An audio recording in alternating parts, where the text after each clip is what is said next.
Chamanikab Jehova kitochok eng saini kimeche kemwa kongoi amu kokebwa kenetikei kitabutab Joshua. Kokinetkei tuguk chechang ako teketesetai. Ko amakitou ameche kesaa sikobit ketach Jehova kondoiwech. Ongesaa Kamuktaindenyo Jehova nesobei koikeny. Kitinye kongoi amu chamnyeng'ung, amu kalyeng'ung nekekonech asikobit ketebi kibagenge ak inye inetech eng kitabutab Joshua. Kanetishet neo nekokenai Jehova akot inetech sikenai eng tokeng'ung akenai chamnyeng'ung asikobit kiy age tugul nekiyoe ketienenkei ngwang makeng'ung Jehova. Konech tamirmiryeng'ung netilil asikobit kondochi agenge mwalimuinik chemitei yu akot arap Maru nemamitei. Kesome kora Jehova iit akine. Kongoi eng kamukeng'ung tugul eng kainetab Jeiso ne Yetindenyo. Amen. Amen. Kongoi mising eng betutab rani ketinye kiboitinik kimitei ko ki ang'wan, mamitei arap Maru. Mitei Pastor Nyalile, Pastor Hetich Chemagar, ako mitei Evelyn Tarus ak anendet Lilian Maskwai. Ko kongoi mising eng betutab rani kimi lesson number 7. Kokebwa lessoninik 6 kimi katikati. Abwoti ale ngot komi chi netou rani komuchi kowek lessoninik kora eng betut nekisip. Ko kora imuchi itebi eng betutab rani isubech ak imuchi iker let anan iker lessoninik alak eng betusiek alak chekikeyai. Ko kongoi mising eng chotok. Eng lesson nekimitei rani ko lesson nebo 7 nelin kasetab it. Kalosunet eng oldab boriet ko metitab lesson nenyonet. Abwoti ale yekiit mwalimu age tugul komwoiwech lesson nenyinet. Amitei eng betutab ketou ko Sabato ak Jumambili. Kokamwa yotok ko Jumambili kolen kayamiset netai nekebendi keng'ololi. Ko kongoi mising eng notok. Abwoti ale kimeche kemwa kongoi eng biik chekoisubech eng wikit konye. Pastor Nyalile anget ale cham ikerwech. Tos mi chi nekoteb tebut? Achame ateb chi tebutiet komwa kityo kongoi ako maamen ilen kongoi eng akwek tugul chu osubwech. Ngobirot Jehova kotestai osub. Kot komi ng'olyon nemoche oteb sikobit kewolu. Kongoi. Makindoi tebut mising. Kongoi mising. Ko eng betutab rani eng met kesomani ng'olyot nebo metit nebunu kitabutab Mathayo 6 koitet 33.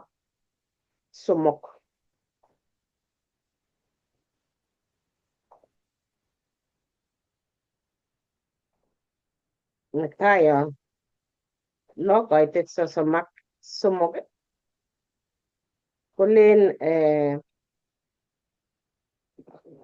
ngesoman Mathayo 6 koitet 33 kokale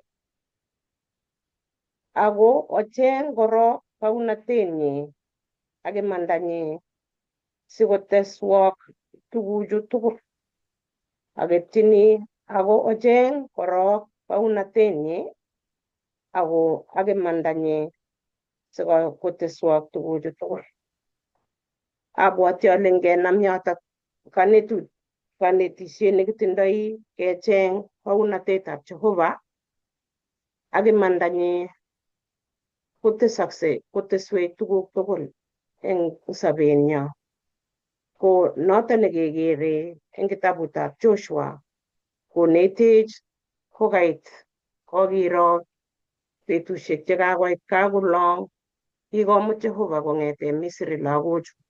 Ako kakoit kinyokoba surkwen ole kotebi kenyisiek 40. Kakolanda kotonon Jehova beekab Jordan. Kolanda. Kakolanda eng yekakolanda ko kikikas eng wikit konye kiba boriet nekiba ipkobargei ak biikab Ai. kikibar biik 36 ako kingakebar biik 36 kobwat Joshua kole mi nee nekikutun Joshua kosaa ako ng'ololchi Jehovah ak biik chekimitei boisiek cheking'ololso komi yoto ako kile Jehovah ng'et eng yoto kokinai Joshua kole mitei makosa nekikoyaak ko kikinyorchi makosa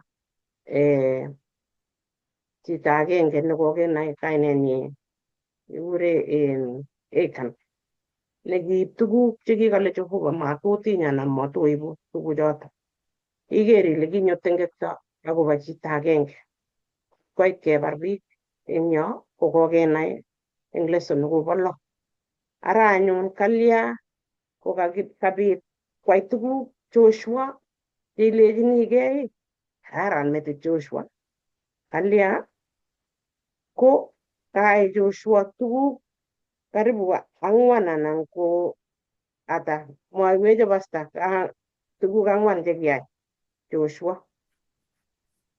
Boisiet nekiyai Joshua ko eng kebeberta netai amu kakolong kong'ete kong'atet lagokab Israel tap koit bitonin ko kewekwech kwai kaamiset ak Jehovah. Ko kit netai korok kole Jehovah mi murenik kikosirto murenik eng kong'atet chekimong'une Misri. Nguno mi lagok chekikisich eng kong'atet anan ko kimengechen kobwone eng emetab Misri chekimakimuratan ichek. Ko amu kitebe ong'atet ko kimukomi boroindo nekikimuchi kemuratan icheket amu kikibendi eng banda. Kole Joshua kakelande kaamiset nebo Jehovah nekikamwa ko kotomo kenyapan emotinwek ak mbarenik kolech netai korok kemurotoni tugul. Ikan ile betusiek chekotebi lagokab Israel kenyisiek ko murenik chebo kenyisiek 40 nekit koek boisiek kelech akoi kemuratanat tugul. Kwachi koek netai. Nebo oeng kolech yekakeyam kemuratan bichu lagokab Israel sikobit kochapan emet kokwam Pasaka anan kou yekimong'une lagokab Israel kong'ete emetab Misri ko kikiyai Pasaka nebo Jehovah kakiyeny arwetab kejir kelech sonyapan emet kokeny amu kakelong'u bitonin oame Pasaka sikobit konyapan emet. Ng'oliot nebo somok ko kotech kapkorosut ak saet kowekchigei Jehovah kokeny. Ako nebo ang'wan kemwochi kelech akwek konyolu okutung'yi akotech kapkorosut sikobit okoito konunoik kokochi Jehovah. Kongoi. Kongoi mising Pastor amu kaimwaiwech tuguk chekae Joshua ilechinigei yu ko kakoit kakolong akomi boriet betusiek chekoromen melen ile kobwa kionyoru emet nekikimetoiwok na akwai nemite chego ak kumek hapana iker kakobargei ak biikab Ai kakobek biik ara anyun kakimuratan biik ilechigei kalya sikoyai kounoto ibwotitoi ano Joshua ngot komite betusiek chenoe bunyot kole metinye kimnatet ko betusiek chekakeyatita borusiek betusiek at least 3 chememuchigei komakikochigei lakini ikere eng yu ile kinai Joshua kole kimnoteng'wa anan kamukeng'wa amu imuchigei amu kimakat kolite rotonikwak anan ko pchabonikwak anan ko yani tuguk chebo boriet lakini kiibwat koker kole sikokeyai kiy age tugul ko keker inendet neindochin boriet ne noto ko Jehovah nekikinetkei eng betusiek chekokosirto kele Jehovah neng'etei nebo boriet maachek ko kikochigei ko yekakoker eng yoto koker kole ndabwone kolyon ko Jehovah nebo luget maachek ko angachek anyun betusiechu tos kikochi Jehovah kou notok tos kian koilyo mugulelwogikchok ak kekochi Jehova anan kikere kinetigei kityo atindiotab Joshua ak lagokab Israel. Tos nee nekikemete eng sobenyo nemakeyoe? Nekikere ile amu kirwoe eng betusiechu kebendi boisionik, kebendi kelyon, kot ngap ichelewan iitu kaing'et, iwendi kityo imildagei iru ile ngalengen Jehova ile mami sigis nekolelchi Jehova tos kalya kendoiwo betut tugul tos mendoiwo kembout. Keutye mitei Kingeresa ng'olyo nekekure keneglectan. Ko keneglectan ko keserwet kou chi neserwetya. Ko ngemwa kele chi neserwetya koserwetya ile ngichunde kot ko yani kichafu kot. Lakini mitei serwetanet age nebo amu mi tuguk chekakimete neu nguno nebo Jehova nebo saet eng konyo kosoe ak lagokwok tos anan kimatakomitei kioto soe chitugul kimni ing'et shuu komaisaa ko shauring'ung lakini isaa ile ngasochi tugul chutokchu ndatokekure kelen obwa akachelewan isaa lakini meche komi sait neu neng'ung'et nekitaban ile ang'ololji ak Jehova. Mi sait nekitoboni keng'alal ko ki kot tugul kesaa nematinye kele kalya keng'alal ak Jehova sikinetkei akobo kamugetab Jehova ak kekochi Jehova kondoiwech. Akot eng kaniset ko makat ketindoi sait neking'ololdosi ak Jehova. Matkerwai mising kot keutye. Akimuch ikere ile ngeutye kokakoit serwetanet nekonech kibutye kora amu mi shetani koboriseni akobit kolulech. Iluldoech amu makitindoi uhusiano ak Kamuktaindenyo ne inendet nebo boriet.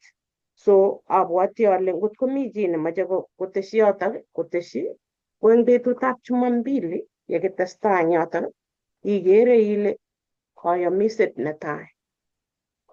Kayamiset netai kesomani eng kitabutab Joshua 5:1 akoi 7.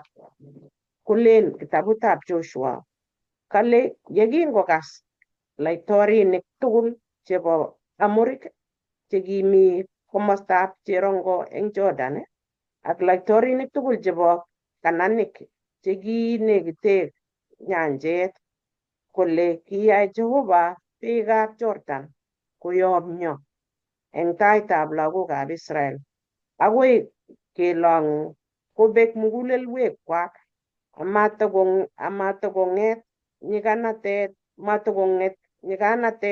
eng ichek amu lagokab Israel.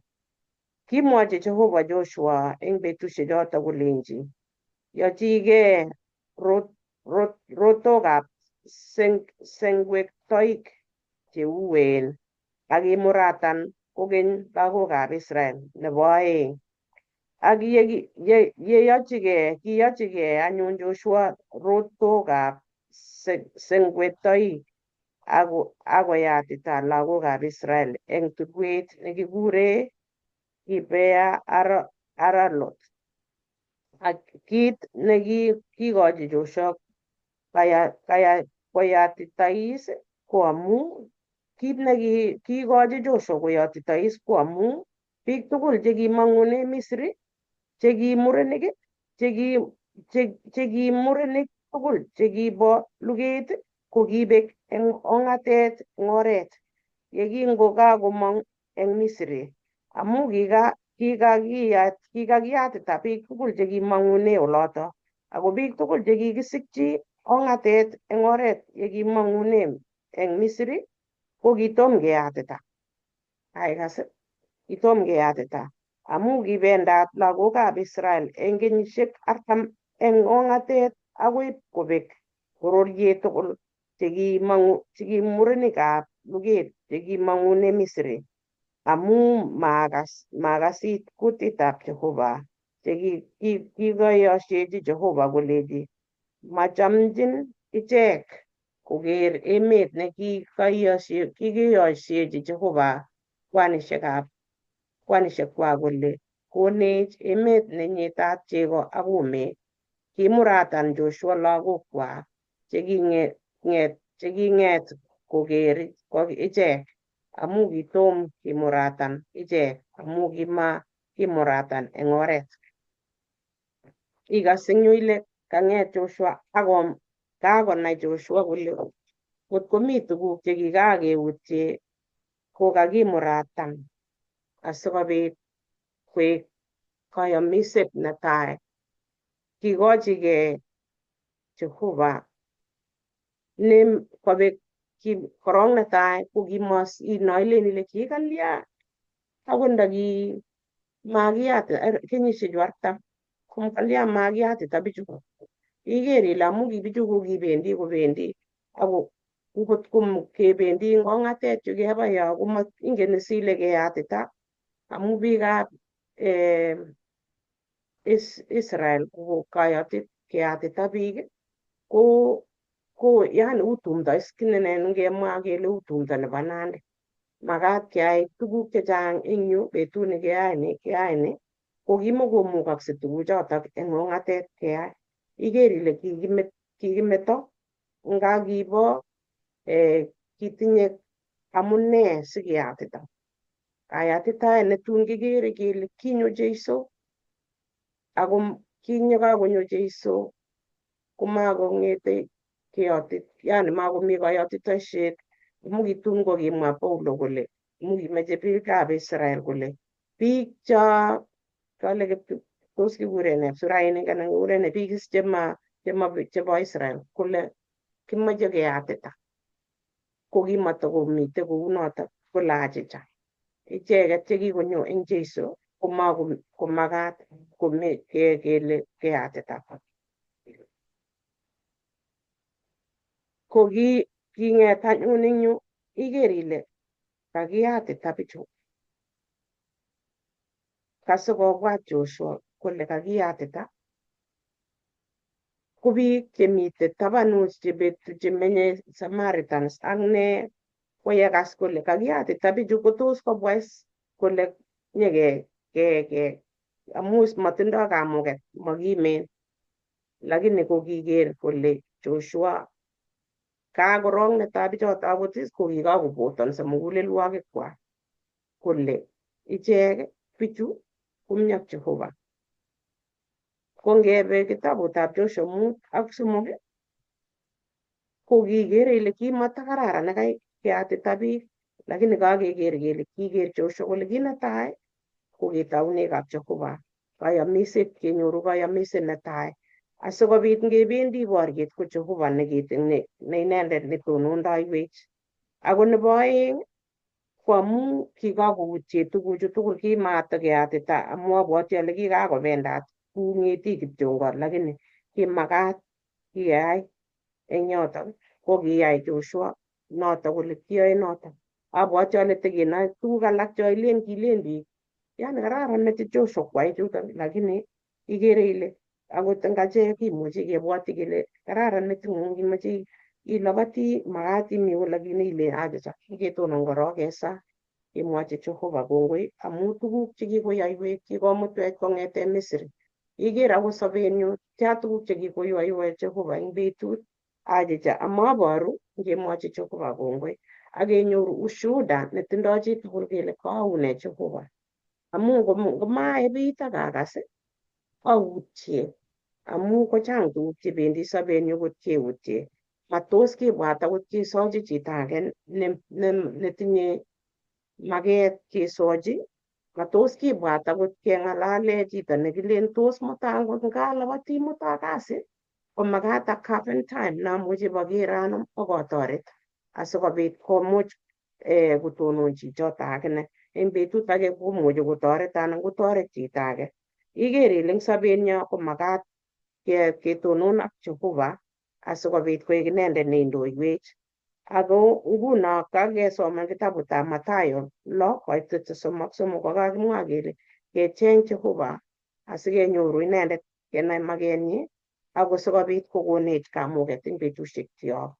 Ko akere ale ngot komite chi mwalimu nemoche koteshi ambuch asome ketesetai kebe betut nebo Jumatatu.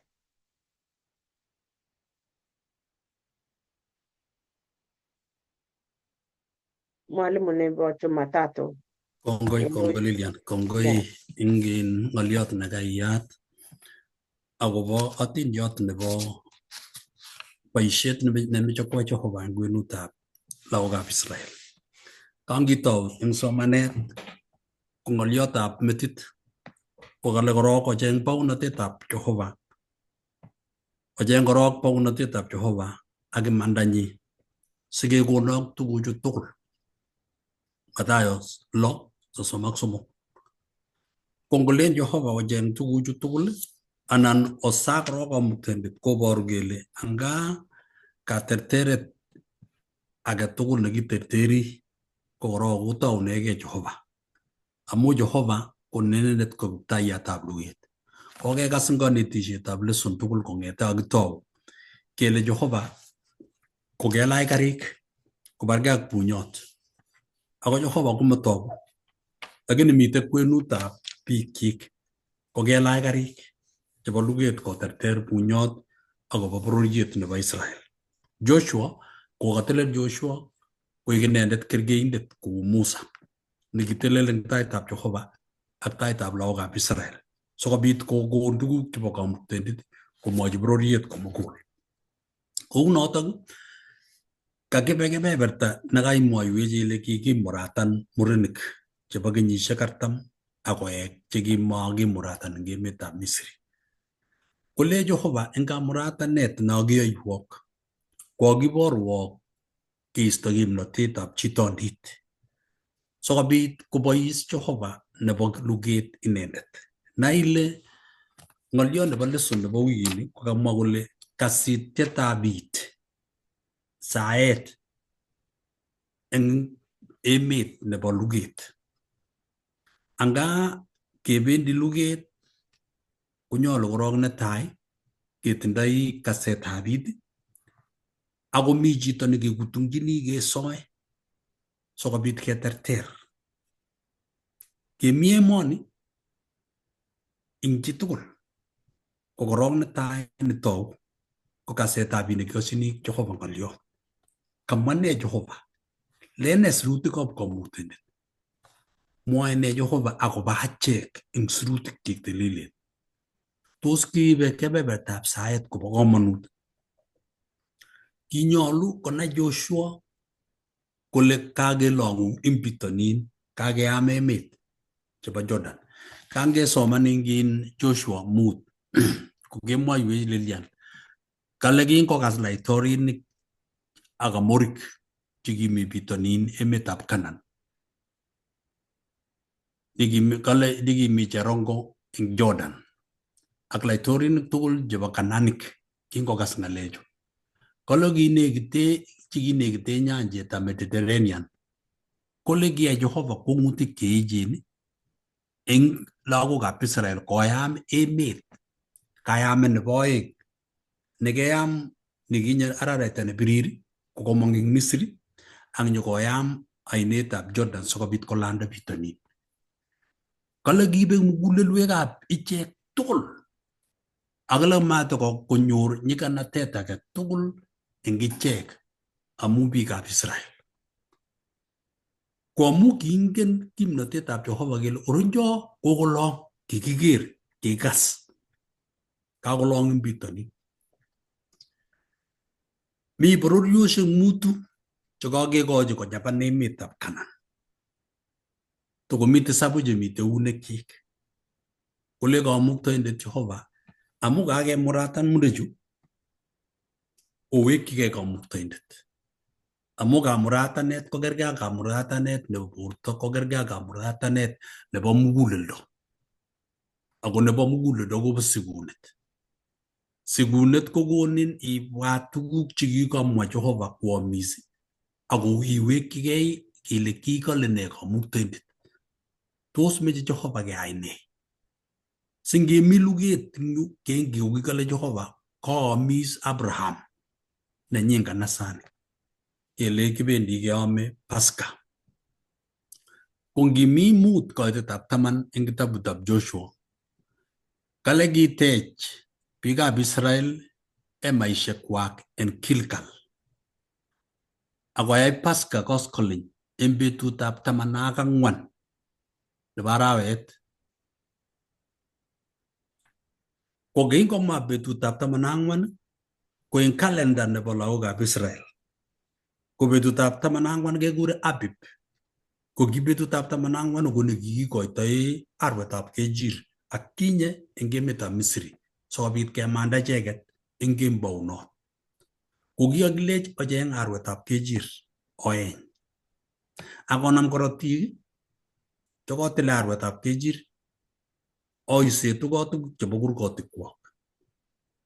Nyone malaikayatab Kamuktindet ak nyokokere kot age tugul nemitei korotik ak kosirto. Ak konyor kotab Misriyot nekimokotindoi korotik ak kikibore. Kelech arwetab Kejir nekoeny oame oteleldosi. Koka orat sugonikwok ak okesen lagok. Amu en kemboutab rani kolen Jehova omanden. Anga nekitiach lagokab Israel en emetab Misri ko Paska. Paska ini ko nitok nekanyo kolech sikobit onyaban bounatet ak emetab Misri. Komwoe en kitabutab Komong'u 12:7 komonutiet nebo Paska. Kele ngeeny arwetab Kejir kokere Jeiso ne laitoriat ak arwetab Kejir. En Johana 1:29 kolen kokile Johana okero arwetab Kejir nebo Jehova neibe tengekwokikab ng'wony. Amune sikwo Jehova ng'olyo nebo oeng ne Paska ko kowekyi lagokab Israel kele yoome makatiat kwome bortab Kristo Jeiso. Sikobit kokochi icheket kele kelach icheket mieindo nebo Jehova ak boisiet nebo Jehova en kaborunet.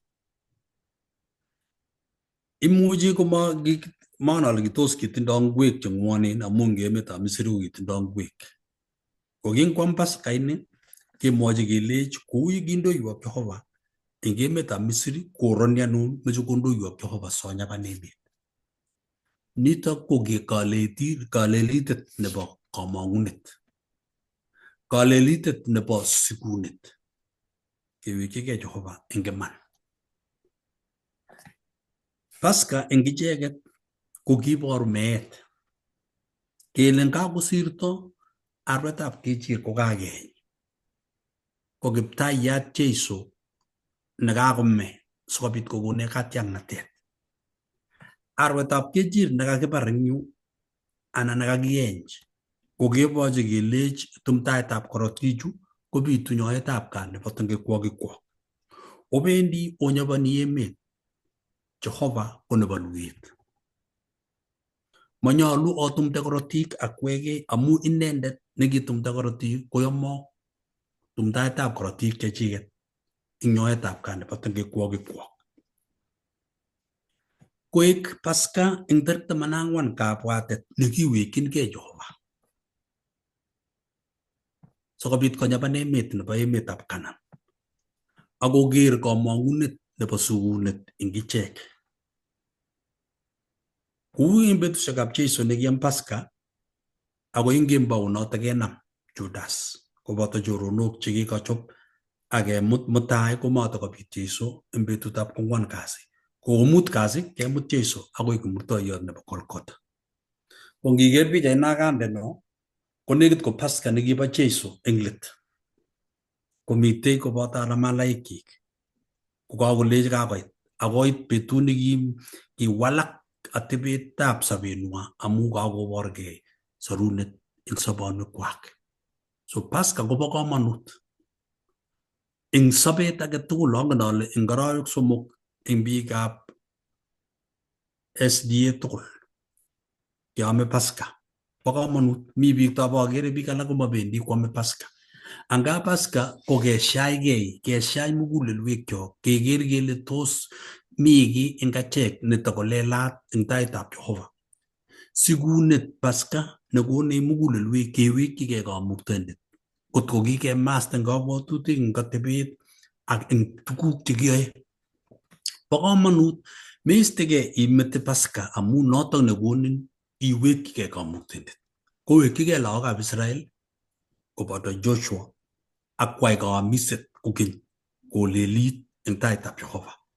Amu makojaban emet nebo Canaan nekikakochi Jehova kaamiset kele nyitat kumiat ak chego. Akoi korok kelelit mugulelwekwak. Nitok kokemutech eng kitabutab Mathayo 24, 26, 29 ak kitabutab Korintoek netai 11, 23 akoi 26 nemwoe Jeiso kole yoome Pasaka eng korowechu kila koae kabwatet akobo meenyi. Eng let eng nebo kakesunet kotun kebendi kipsengwet eng kitabutab Ng'ang'utiet 4 koitetab 6, Ng'ang'utiet 7, 9 ak 10 komwoiwech kele 144,000 chekikisir eng kitabutab Ng'ang'utiet 7 kokakiit igorta nebo katururet kelande eng meetab emoni keipchi bounatetab Jehova nekikachop eng kaamisenyi keame Pasaka nebo arwetab Kejir. Ne Jeiso inendet ko Pasaka nekikoito sobondanyi akobo achek. Akale kiker meset nekoi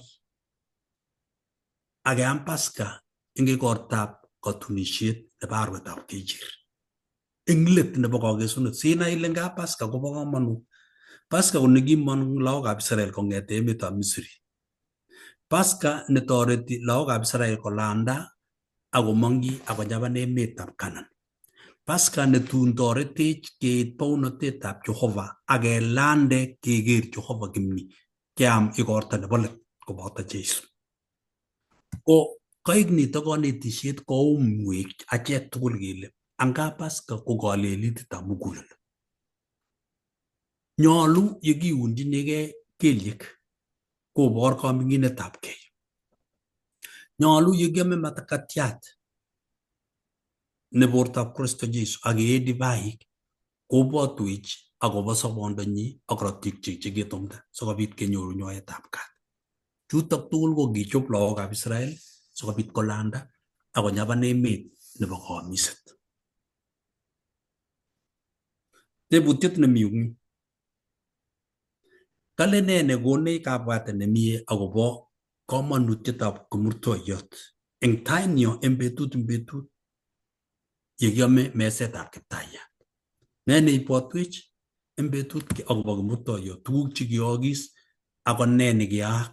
Tos ibwotwech Pasaka anan kikeam Pasaka kityo koek kawaida nekilen kityo kakile mi Pasaka betut rani ngomaichop kemai abwate betusiek alak cham kowenyegei biik kabisa. Kowenye chitugul muguleldo koker kabisa kosom nyoetab kat.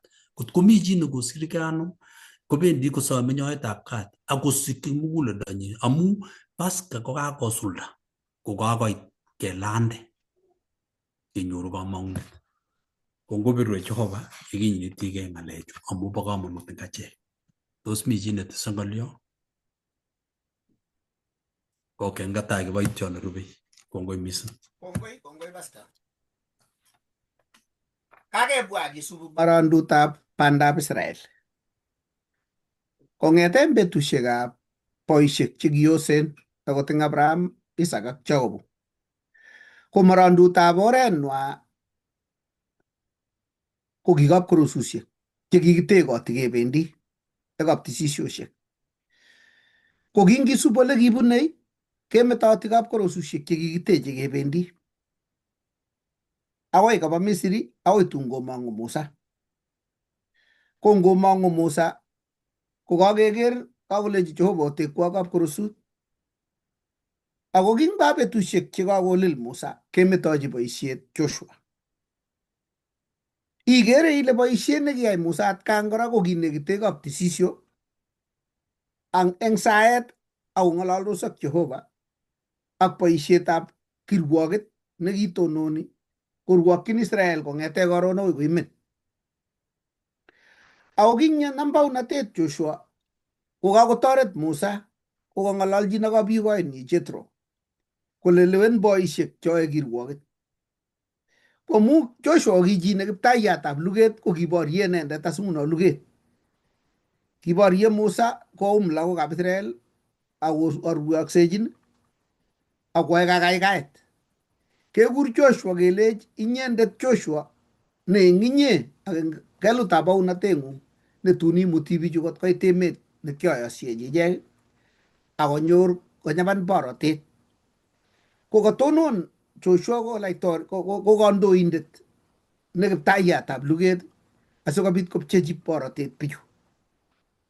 Mekere Joshua atkan kora komi kapkoros amu kikimetochi boisionotok lagok chebo Aaron. Ako kakopchei boisiek koek kirwokik kotiakakas Joshua kwai boisietab kobar emet akopchechi as. Kounotok kwakere ale ingano kotogu kayanetab chitugul kosubkei ak boisienyi. Kitinye kayanet Musa ako kitinye akine Joshua ak Caleb kayanet ne inegei, lakini kotok boisienyi eng kapkasi. Makikergei tugul, kikur alak koek amdoik, kekur alak koboisiechi serikali, kekur alak koek kiboitinikab kirwokik eng kokwet, komi che inetisie eng sukul, lakini eng tugul kemoche kayanet.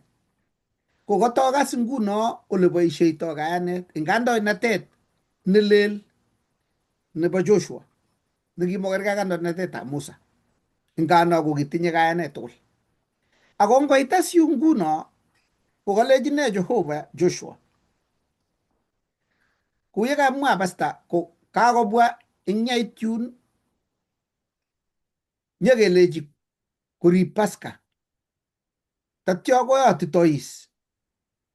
Ng'oliot nebo somok ko kakilechi eng kitabutab Joshua 8:31. Akitekyi anyun Joshua Jehova kamuktoindetab Israel kaptisisiet eng tulwetab Ebal. Kou ye king'at Musa otwogindetab Jehova lagokab Israel ako kou ye kikisir eng bukuitab ng'atutikab Musa, kaptisisietab koik chemakiwae karna ak kikoito anyun kikochi eng yoto Jehova kakochinoik chekibelei ak keengchi kakochinoikab kalyet. Kebeberta neking'olole eng kwoeng kasi keng'olole kapkorosut nebo kalelitet. Kakobwa lagokab Israel kuyo kakemwa kot kolung'uny eng ong'atet ipkoeng'et akoutie Jehova.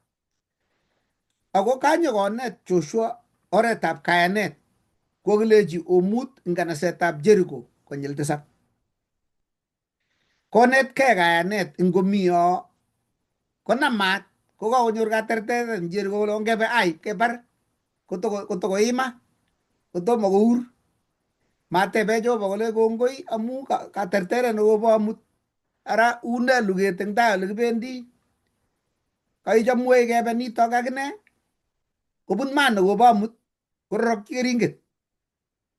Ake kokinyor salakat amatebe Jehova kele soso kambit kibe anan acha. Unoto sobetab Kristianin age tugul. Imuchi inyoru katerteret kou Samson nekinyor katerteret kembounoto ngonyone kotii tuguk alak. Nipkomi mutai kele basorni luget kole soso, ngalen soso ngalek chukobo amut kokametochone karik kibatam kityo ako kamasa betunotok ako katiegei tilyandit ab amut konyor katerteret nebo rani. Kelul. Nyokorirchi Jehova Joshua kolechi Jehova kaotau omene simoloikab kimnatosiekwok. Koutye ole ka Jehova nebo luget aweke let anyun aba akoi otech kapkorosut ak kaptisisiet eng Ebal. Ng'olyondoni ko kikora kasuldaetab kit nekikamwa Musa eng maunotet eng kitabutab nekibwote ng'atutik 27 kotet 2 akoi 10. Ko kikale yolande bitonin ipkomi tulondok oeng'u, mi tulwetab Gerisim ne mitei murot nebo tai, komitei tulwetab Ebal nemi murot nebo katam. ako mitei anyun atebwet nekimi kwenutab bichotok.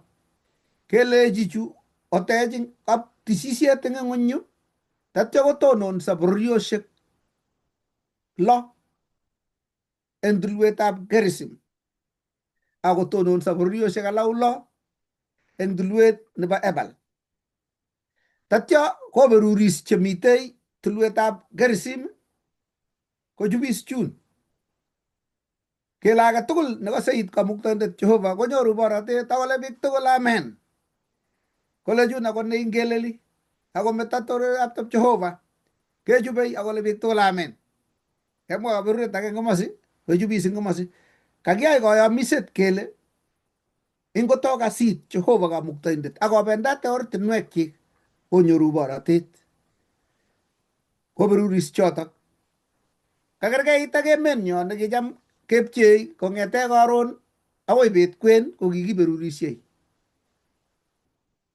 Ak kiy age tugul nekararan nelibwok keyoe bet. Nyep komurak asista nyokwo ole nyokonyorchigei ole cherongo.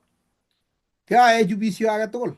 Kichuptoi tung'wo, king'isirisiei chi chebestos ak tubisio keyoe koskoleny. Kounotok kuyo kikapchei biik cho kaberuret kobunji karon kobunjinin koskoleny kepchei kounotok eng Israel akine.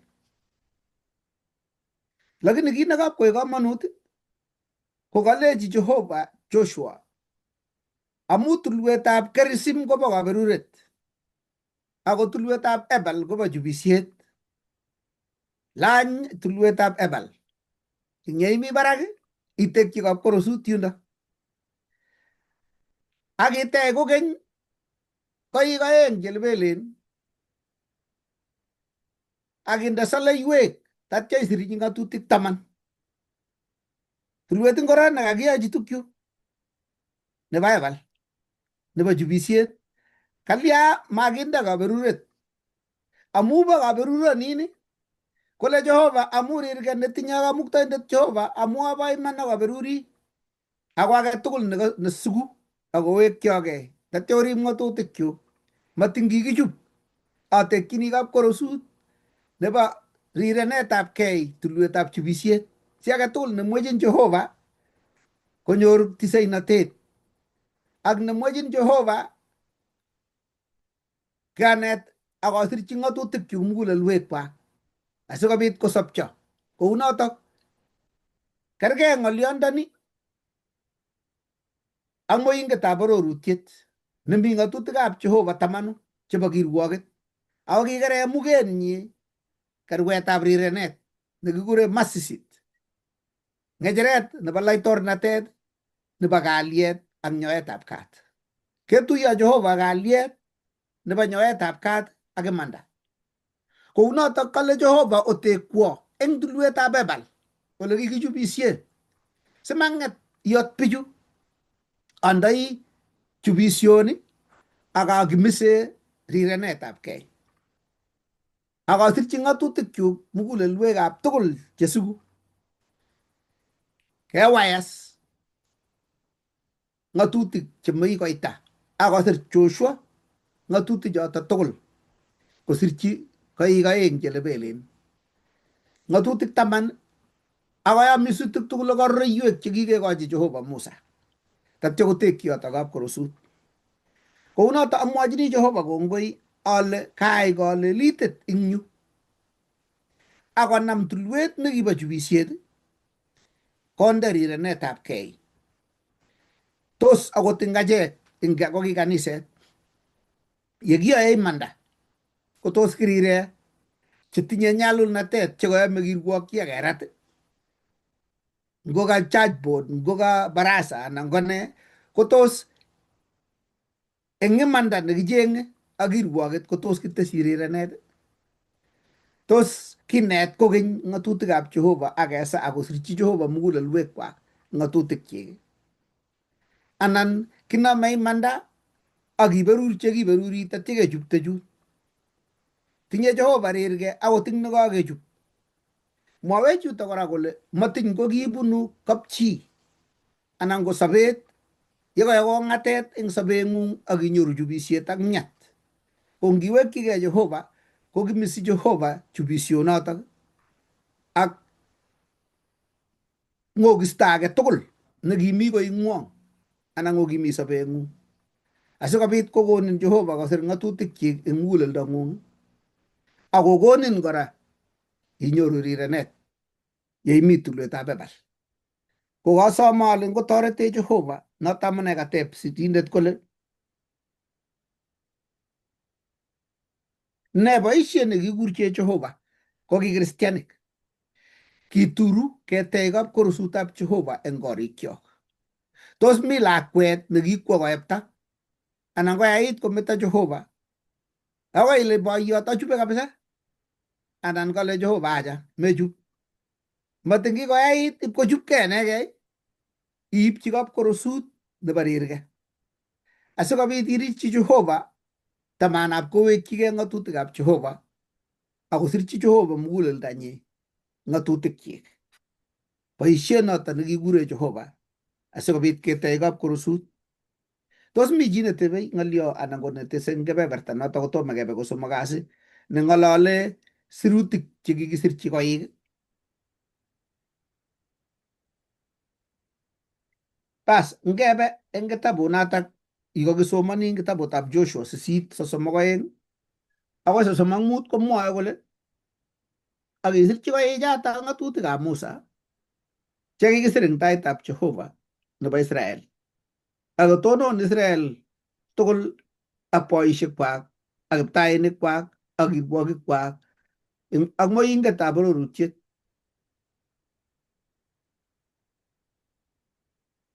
Eng kimasi ak kimasi eng taitab tisikab Lawi cheibe moingetab bororutietab Jehova koboto toondet age tugul nekikisikyi gaa anan ko netoo,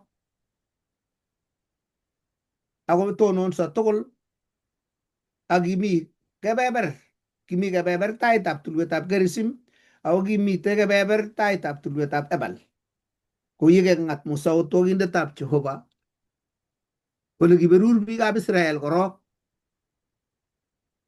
Ak yeibata anyun kasoman ng'alek tugul chebo ng'atutiet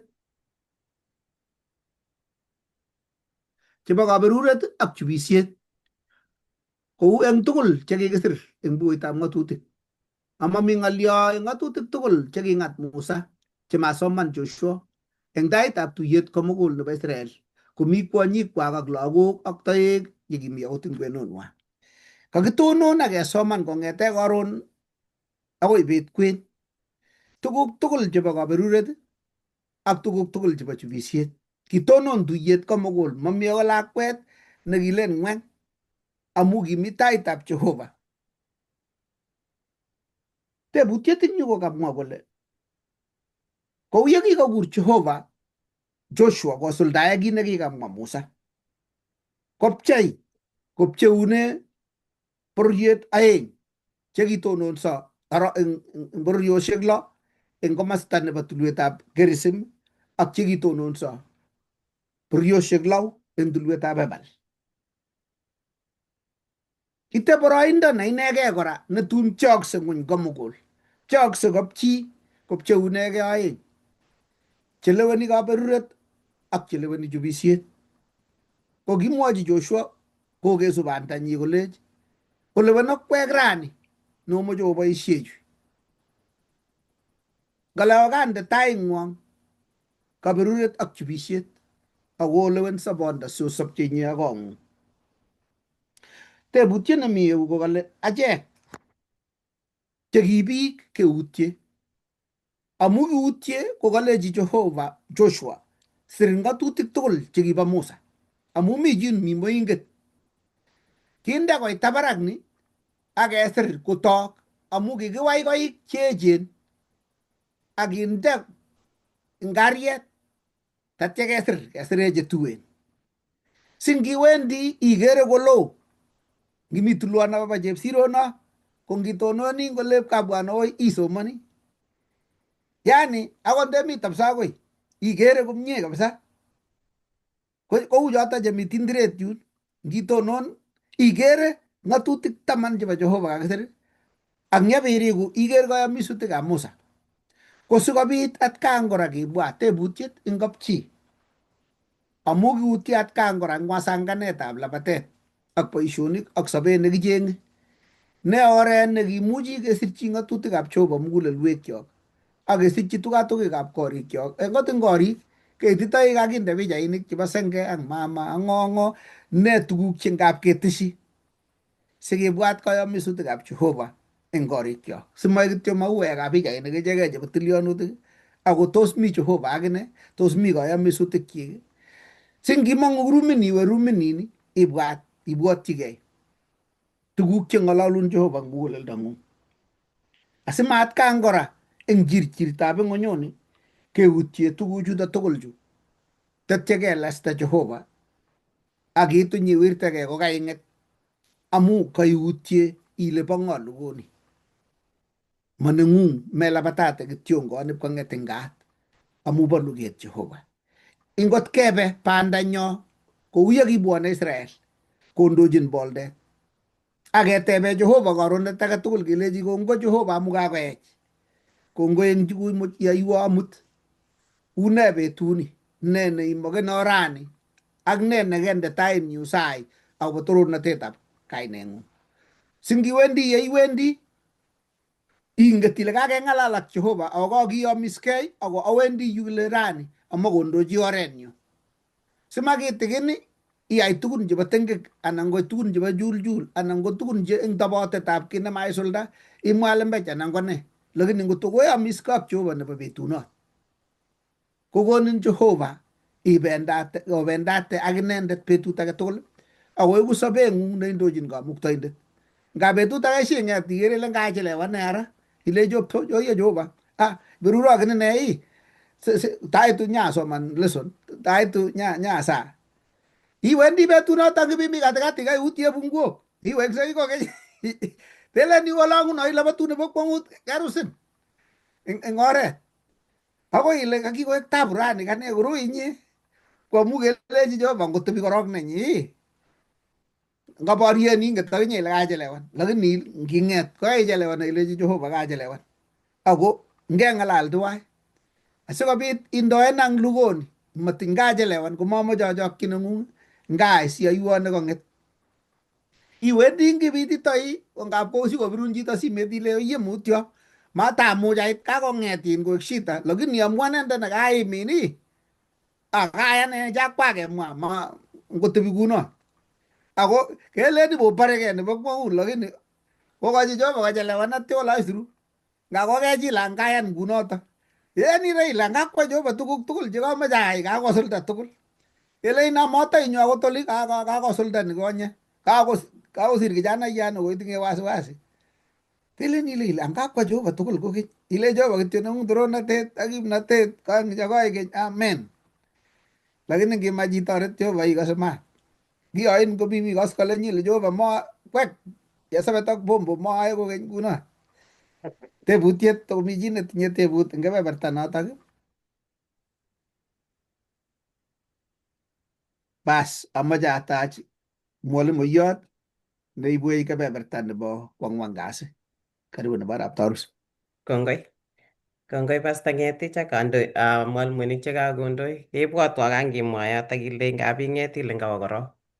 Kebwotwo betut age nekiang'et ako kikachelewan eng kasi ale ngang'etin ngawo sakasatin devotion amu cham ang'ete karon asa kasoman devotion. That day I woke up kachelewan ale ngasa kityo. Atya awe ale ngasakasatin devotion awendi. Nyamande eng kurget abut. Malen ale ki nini nyabut kiyait betuno nesise kityo kaweksei. Nyabut awege koitawendi kamande kityo eng hoteli kole konama police amu mekan a wrong turn. Kiyait betuno nebo kwang'ut lakini ongenai ketiegei Jehova kikoi kaweke ale angama sich tilyandit ak Jehova karon keng'ololse korok komie amu kachirchireni. So ongikochi Jehova betut ya kaking'etyi. Kibendi kong'an kasi nemwoe kolen maketab ketebi ak Jehova. Maketab ketebi ak Jehova. Notok atesetai yotok kametochi Pastor Ngetich ketebi ak Jehovah eng kila betut. Ye makikochi Jehovah betut koboiwech anan kondoiwech ko nee neyoksei eng tai.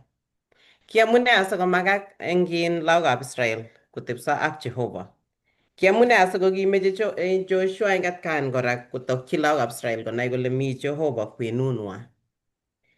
Ngesoman eng kitabutab Joshua 18 koitet 1 akoi 2. Kale kiyumgei tuyet tugul nebo lagokab Israel eng Silo akotech eng olotok emait nekituyechin. Akikakiterter emonotok eng tainwa. Aking'et eng lagokab Israel bororiosiek 7 chekitom kopchei borotenwa. Kakenai eng yu kele kindakakoterter baunatet lagokab Israel boriet, ko kimi eunekwak baunatet kondochin Joshua icheket. Kekase kele ki lagokab Israel ko ki bororiosiek 12. Eng tai kakikochi kepchechi korotinwek tugul. Makitom kepchechi tugul, kakepchechi bororiosiek 5 akakong'et bororiosiek 7. Ko yetekotesetai eng yu koposen as Joshua. Ko kiamune asikoposen Joshua pcheetab mbaret korok kakong'et bororiosiek 7 atya ketoi nyiketech emait nekituyechin. Kiamune asimapchechi lagokab Israel chutokchu bororiosiek 7 tugul asikokerkeit atya kotestai konyapan emet nekikakikochi. Eng yu kokonech kakuyet kenai kele eng yutok ko kikur lagokab Israel chikikakepchechi chun bororiosiek 5 akokur chu akotuyechi tugul aketech emait eng Shilo asikobit kobwa tugul akeng'ololso akomwochi kimi amune eng yotok.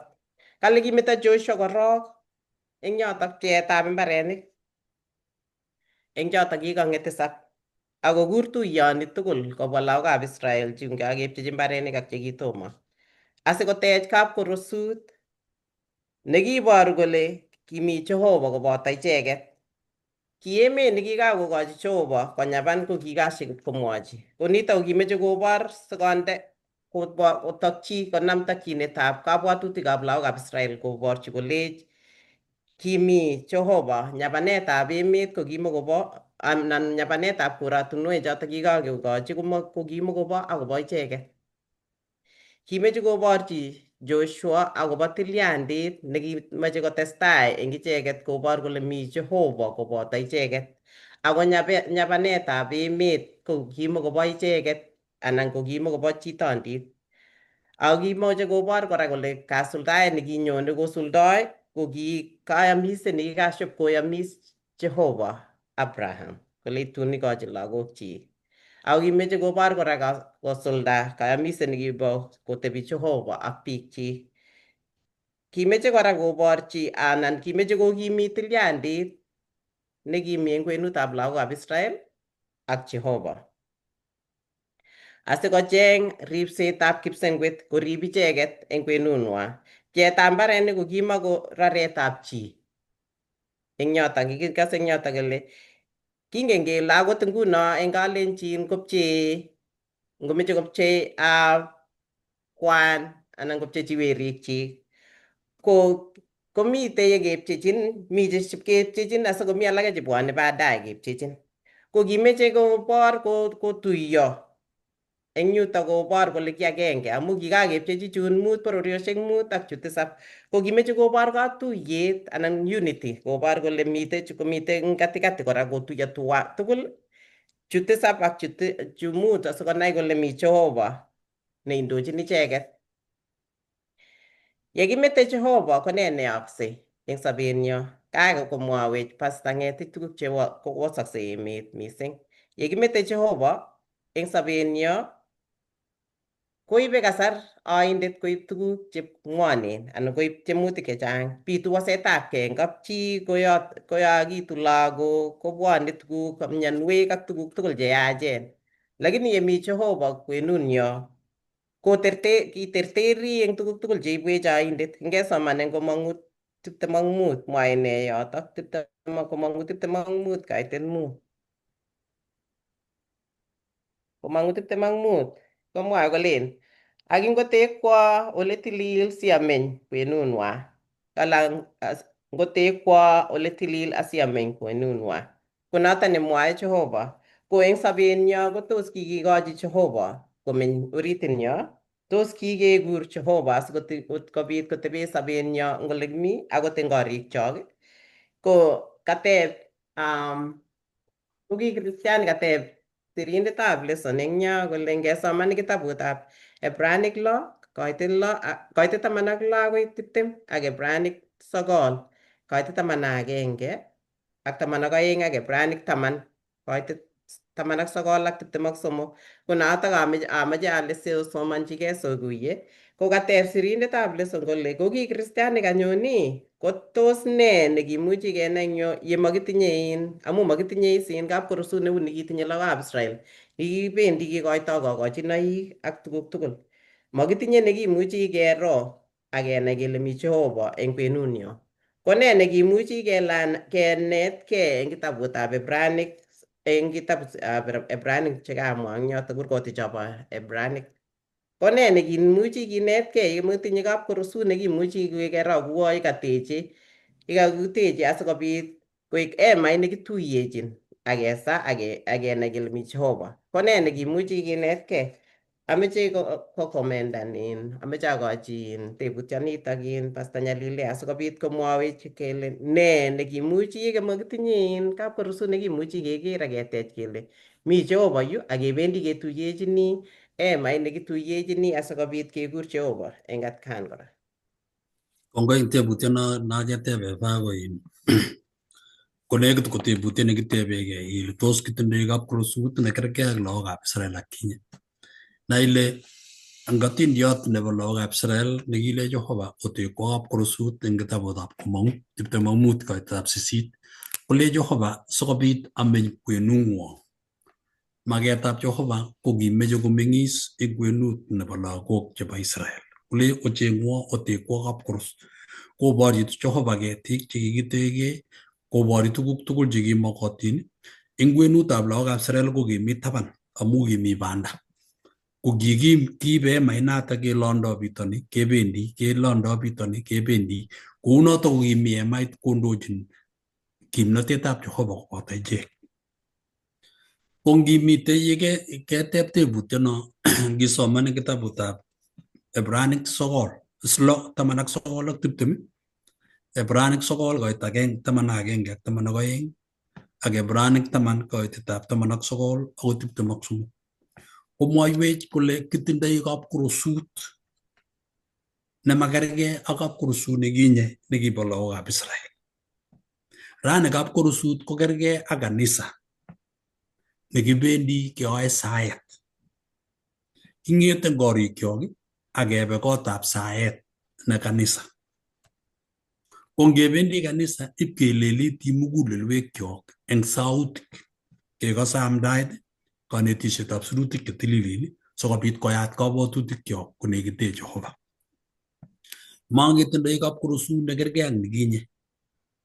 Kosir kapkorosut nebo kanisa nebo saet ketindoi tisindet nemi kapkorosut nemakiyae eunek.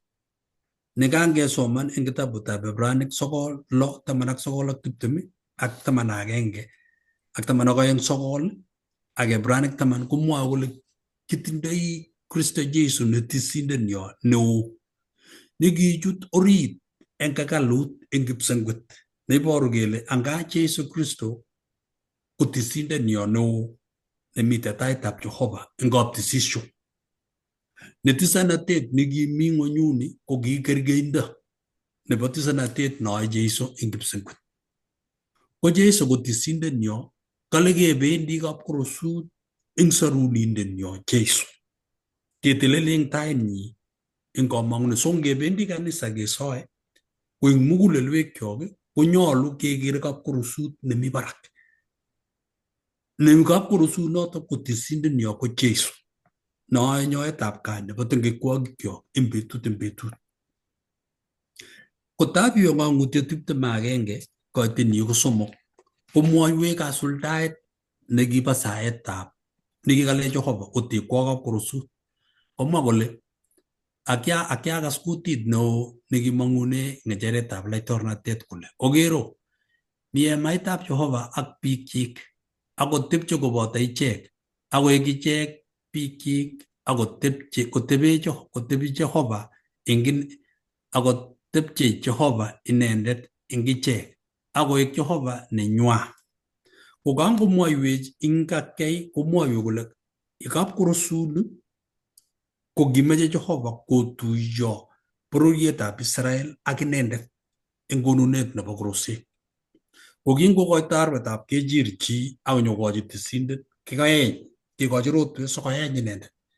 Yakotarta korotik kotach eng lalet tisindet akoib kobwa kapkorosut orit ipkoiset tukatukik chebo kapkorosut eng mesetab rirenet. Kokicham keoe konyil oeng eng betut, sait 3 ak sait 9 nebo kila betut.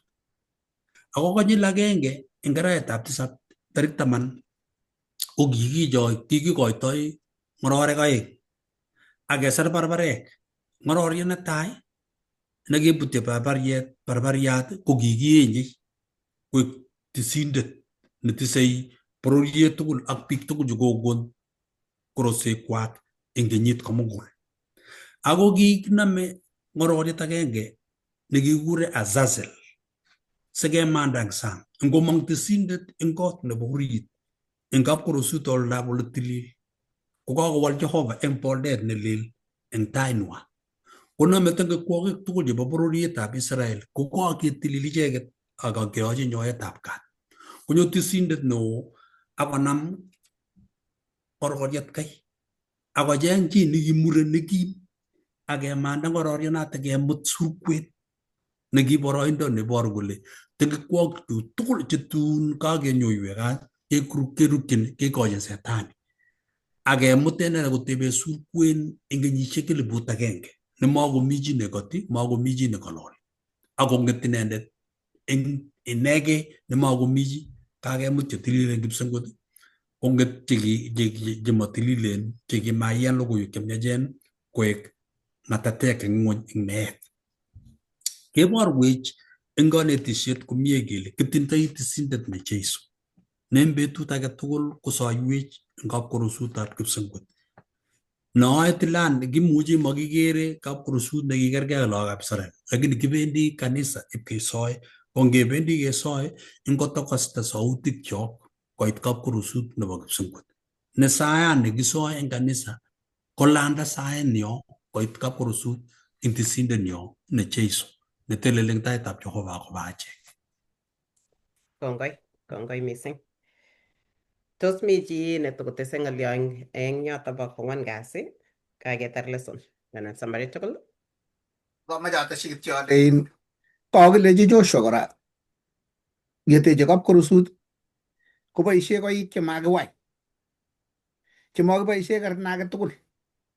Eng kakuyenyi ko rirenetab Jehova nebo nyoetab kat komakiboisie kimnatet ak nebo simoloikyok anan ile ngatech kapkorosuni nekiande koik chekororon chekikichongan kabisa kuyo kichongani mokambaek asikoyanak eng taitab Jehova. Mami ki neiteshini miei nebo Jehova.